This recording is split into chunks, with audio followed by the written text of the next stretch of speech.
Wikang Filipino, hadlang o tulong sa aspekto ng globalisasyon. Magandang araw po sa tangkap ng mag-aaral.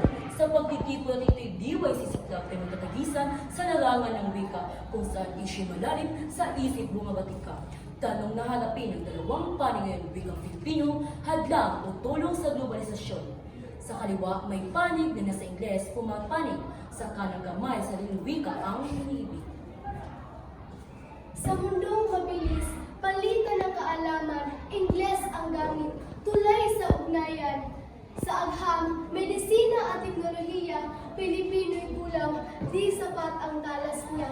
Kung nais ng bayan na sumabay sa mundo, kailangan ng Ingles, yan ang susirito.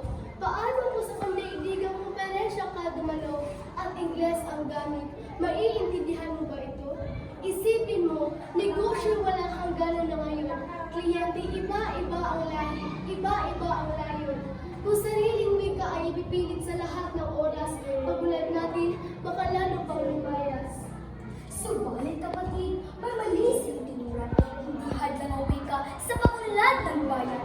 Tunay na sa Ingles, may pito tayong mabuksan. Ngunit sa Filipino, puso mas may iinahayag. Wikang Filipino, ugat ng ating pagkatao, tulay ng kultura, tagapag-ingat ng ating pagkakakilanlan. Kung Ingles ang iyakapin, sarili lang ang ating tatatnan. Tandaan mo, kayang magsabay ang dalawang wika habang iningatan ang sariling diwa. Sa Japan, sa Korea, sariling wikang gamit, ngunit globalisasyon, di sila libre. Ayan, narinig na po nating malinaw, magkaiba ang angat, ngunit nakasandas ng tagumpay.